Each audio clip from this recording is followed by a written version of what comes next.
Hey everybody, this is Bat Merc. Thanks for stopping by. Today I'm going to be reviewing the Atlantean issue number 2, volume 1. The Hydra attacks. The serpent hunt continues. Okay.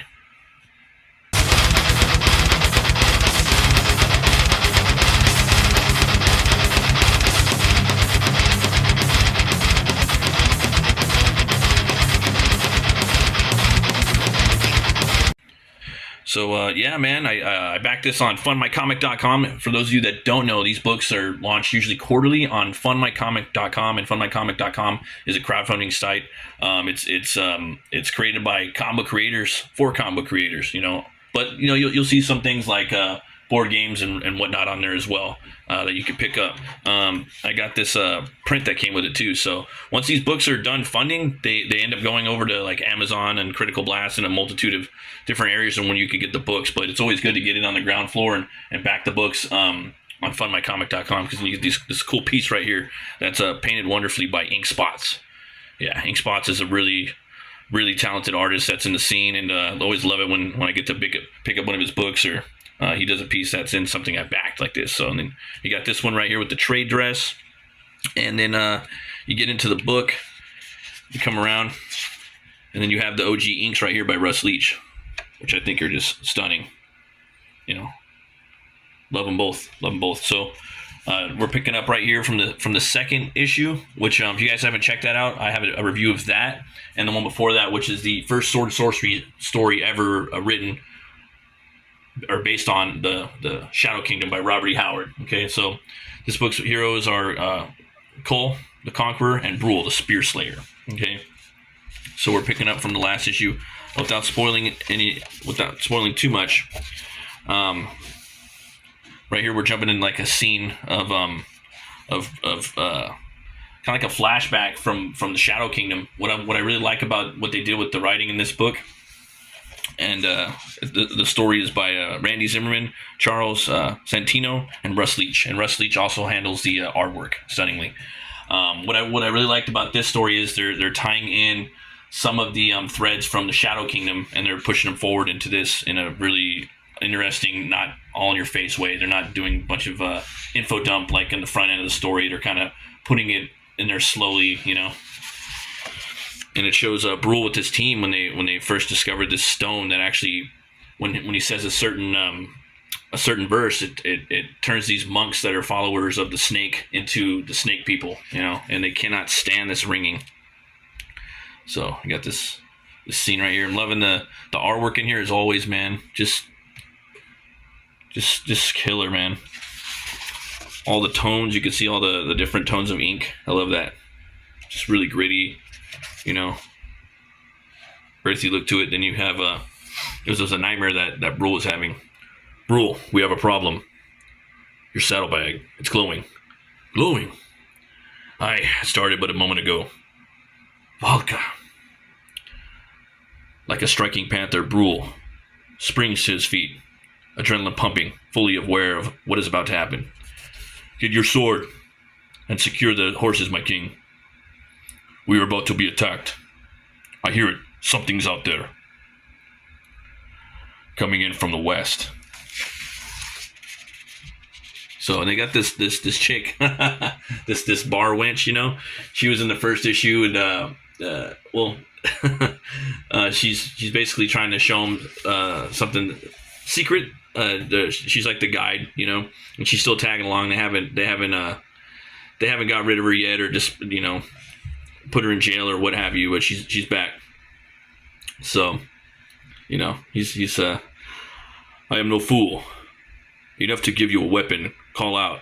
Only if you hear the horses are threatened, lest we leave you to this evil. Stay behind this tree and stay quiet. If you run, I will track you down, and I will kill you myself. Pray to your God we survive this, and that he exists to hear and receives your request in a charitable humor. The ground shakes of what matter of evil do we face? Serpentine, but its sound and large by its movement. We get this awesome piece right here. Love this shot. I take no joy in always being right. You got this awesome beast right here. Looks like it was really fun to draw. This 3-headed serpentine monster. Its tongues are basically like snakes. Pretty fucking metal, right? I too find it to be your worst quality. How did you know? Later. First we kill. So you get this awesome action scene right here. Brule. Aim for the heart. I'll take its heads. The blood pounds in Cole's ears. His battle lust rising. Cole knows it makes him a fiercer fighter, and welcomes it blindly. That might not be possible. His experience against such horrors feeds his brutality, his brutal proficiency. Vodka, the beast has a snake for a tongue, and it's hungry. But this beast is not without its surprises. I'd prefer it if you weren't its next meal. So we got Brule right there. Someone was commenting on the sword, his sword being small, and he has a gladiator sword, or if you want, it's a spin on a Viking short sword to for basis points. But then you have to add in the factor that it is an Atlantean sword. Okay, so that's why his sword that's one of his favorite items. You know, so think of or even a Spartan sword. They had short swords. Think of this is Sparta. You know, he's kicking that dude in the hole. He also has his battle axe right here. Loving that, man. He's just pinning him to that sword in his head and doesn't know what to do. Hold fast, Brule. I'll hold aim for his heart while I relieve this thing. So I really like this panel right here because it looked like it would be a bitch to draw. Like you're reading about it in the script, having to draw that. So he's basically he wrapped the tongue around his arm, and then he's giving it that upstroke with his blade. It's fucking awesome. This is like a fun riddle for a comic book artist, you know, like having to take this and redraw it like this action sequence, you know. So that's like one of my favorite, if not favorite, panels in the book. I know it's a small one, but I just love the way that all this information right here and the way the posing and everything. Then he gets the finishing blow. Strike now! And then he's screaming. The finishing blow. Gives him the axe. Or at least one more to the belly. Yeah, man. Beast shrieks its last as Cole pulls his axe free, narrowly avoiding the crushing weight of its dead throes. The deed is done, Brule. I buried my axe into its black heart. No harm is making sure with beasts like this. Vodka, what kind of enchantment is that? Nothing but pure evil. Pure evil, Cole. So I'm going to leave it right there. I don't want to spoil too much more. But where the story takes you, I didn't expect it. I didn't expect it to go there. You are going to go in a little bit into each, you know, a little bit of Cole's past, but not too much, and a little bit of Brule's, but not his deeper past. And they're not doing the origin or anything like that. They're just doing something that pertains to the story, and I just think it's really cool. And again, they're doing it so small. They're not force feeding the narrative for the audience. You know, they're just doing little parts. You know, and I love what Zimmerman and Russ and Charles are doing with the story. I can't wait to read the next book. And got some stuff in the back right here, a little story right here, without spoiling too much. So I want you guys to go and pick this up. You guys can pick it up at a multitude of spots, and you can even back the campaign that's coming out pretty soon. That's what I would recommend. You could pick up the Shadow Kingdom. You could get the it's going to be basically all 4 issues with the Shadow King put in. So it's like a mini omnibus, sort of, because these books are pretty big.